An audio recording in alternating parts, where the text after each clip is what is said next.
స్పీడ్గా వెళ్ళిపోతాం చదువుకుంటూ. దేవునికి స్తోత్రం. దానిలో మొదటి అధ్యాయం చూద్దాం. దేవునికి మహిమ కలుగును గాక.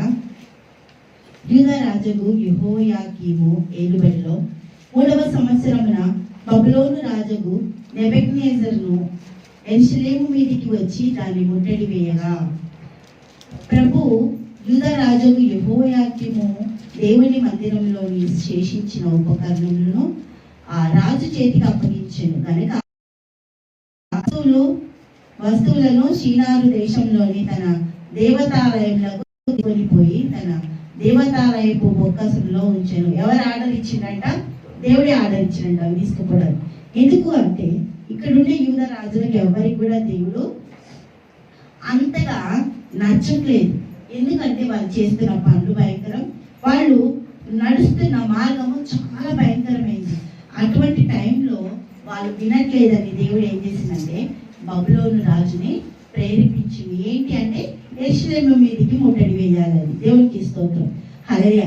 మనం ఇప్పుడు ఇర్మియా చాప్టర్స్ అన్ని కూడా వింటున్నాం కదా. దేవునికి స్తోత్రం. వినండి, కొంచెం టైం తీసుకొనన్నా ఆ టైంకి వినకపోయినా తెల్లారో మర్నాడో వినండి. ఎందుకంటే ఇట్లాంటి సందర్భాలు వచ్చినప్పుడు మనకి వాక్యం తొందరగా క్యాచ్ అవుతుంది. ఇక్కడ ఎవరున్నారు? యెహోయాకీము.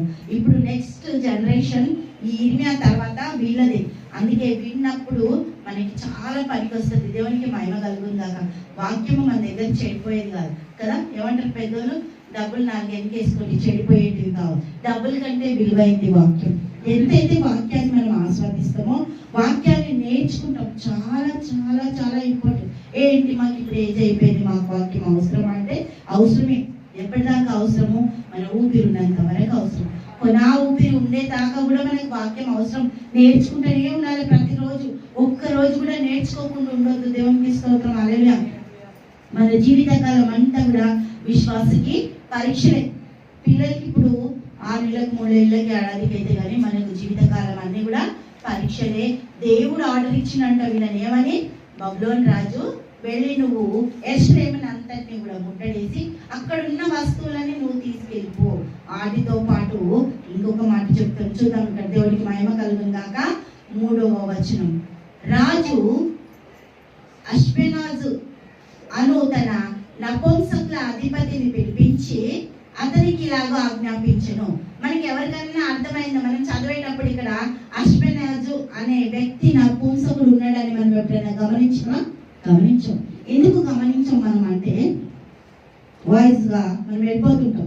ఒకటి ఇంకొకటి ఇది అయిపోయింది. ఏది మనకు ఇంపార్టెంట్ అంటే చాప్టర్ ఫినిష్ చేయడం ఇంపార్టెంట్. అక్కడ ఎవరున్నారు, ఏ పాత్ర వచ్చింది, ఎవరిని కనపరిచిండ్రు, ఎవరు ఎట్లా దేవుడితో సంబంధం పెట్టుకున్నారు అనేది మనము ఆలోచించాం. మనం ఎప్పుడన్నా ఈ పేరుని విన్నామా? దేవునికి స్తోత్రం. హల్లెలూయా. ఎవరంటే అక్కడ అష్పెనాజు అను తన నపుంసకుల అధిపతిని పిలిపించి అతనికి ఇలాగా ఆజ్ఞించెను. ఇశ్రాయేల్ వంశంలో, దేవునికి స్తోత్రం, ఎవరంట? ఇశ్రాయేల్ ఒక వంశంలో ముఖ్యులైన లోపం లేని సౌందర్యమును సకల విద్య ప్రావీణ్యతయు జ్ఞానమును కలిగి తత్వజ్ఞానము తెలిసిన వారై రాజనగరనందు నిలవదగిన కొందరు బాలులను రప్పించి కల్దీయుల విద్యా భాషను వారికి నేర్పుము అని ఎవరికి అప్పగించిందంట? దేవునికి మహిమ కలుగును గాక. నపుంసకుల అధిపతికి. ఆయన నపుంసకులే. దేవునికి మహిమ కలుగును గాక. కానీ వీళ్ళు పుట్టుపూర్వకంగా నపుంసకులు కాదు. దేవుని పరిచర్యలో వాడబడడానికి దేవుడు వాళ్ళకు ఆర్డర్ ఇచ్చింది. దేవుడికి స్తోత్రం. ఈ బబులోను రాజు చెరకి తీసుకుపోయిన బానిసలు ఉంటారు కదా, ఆ బానిసల్లో కొందరు ఇష్టం ఉన్నప్పుడు ఏం చేస్తారంటే పనికి పెట్టుకుంటారు. కొన్ని ఇష్టం లేకపోతే వాళ్ళని చంపేస్తారు. ఒకవేళ వీళ్ళకి ఇంకా చాలా నచ్చితే వాళ్ళని నపుంసకులుగా చేసేసి వాళ్ళ దగ్గర అందుబాటులో పెట్టుకుంటారట. దేవుడికి మహిమ కలుగును గాక.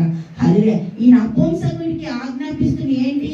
విద్యా ప్రావీణ్యత కావాలి, జ్ఞానం కావాలి, తత్వజ్ఞానం తెలవాలి, వాళ్ళకి అన్ని కూడా కంప్లీట్ గా వచ్చి ఉండాలి. అటువంటి పిల్లల ఒక శిక్షణ నువ్వు తీసుకో అని ఆయనకు అప్పగించినాడ. దేవుడికి మహిమ కలుగును గాక. మరియు రాజు తాను భుజించే ఆహారంలో నుండి, తాను పానం చేయి ద్రాక్షరసంలో నుండి అనుదిన భాగము వారికి నియమించి 3 సంవత్సరములు వారిని పోషించి పిమ్మట వారిని తన ఎదుట నిలవబెట్టినట్లు ఆజ్ఞ ఇచ్చాను. దేవునికి మహిమ కలుగును గాక. వీళ్ళకి ఇచ్చిన ఆజ్ఞ ఏంటంటే దేవునికి స్తోత్రం, రాజు తినే మంచి బిర్యానీలు కదా మన భాషలో అయితే, మనం తినే చికెన్లు, మళ్ళీ వాళ్ళు అక్కడ పెట్టాల్సిన అన్ని ఫుడ్ ఏదైతే రాజు తింటుండో, ఏ మద్యం అయితే ఆయన తాగుతుండో, ఏదైతే వాళ్ళు తీసుకుంటుండో రాజు ఒక ఫుడ్డే వీళ్ళకు కూడా అలౌట్ చేసిందంట. దేవుడికి మహిమ కలుగును గాక.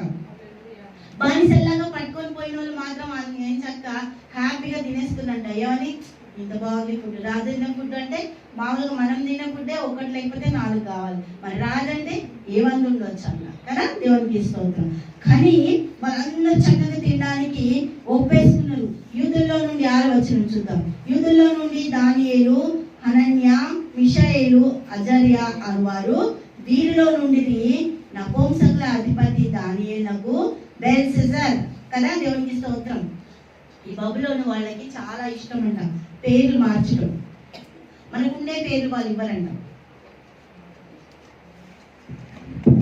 తండ్రి యేసయ్యానికి స్తోత్రం, గొప్పగా అద్భుతంగా ఆశ్చర్యకరంగా నీకే స్తుతులు స్తోత్రాలు చెల్లిస్తున్నంత నపుంసకుల అధిపతి ఏ విధంగా ప్రభా ప్రతి ఒక్కరికి సహాయంగా ఉన్నాడు ప్రభా. మేమందరం కూడా ప్రతి ఒక్కరికి సహాయతగా ఉండి సహాయం దయచేసినట్టు తండ్రి, నీ బిడ్డలందరినీ తండ్రి ఆ ఆప్షన్ ఎట్లయితే చేసిందో ప్రభా అట్లా మేము కూడా చేయడానికి నా తండ్రి మా అందరిలో నీ ఐక్యత, ప్రేమ, సంతోషం పెట్టి ప్రతి కుటుంబాన్ని దీవించి ఆశీర్వదించి అందరూ ప్రభా తండ్రి నీ గొప్ప అభిషేకం పొందుకొని నీ యొక్క సావాసంలో ఇంకా జీవించే సామర్థ్యత దయచి ఏ ప్రార్థిస్తున్నాము తండ్రి.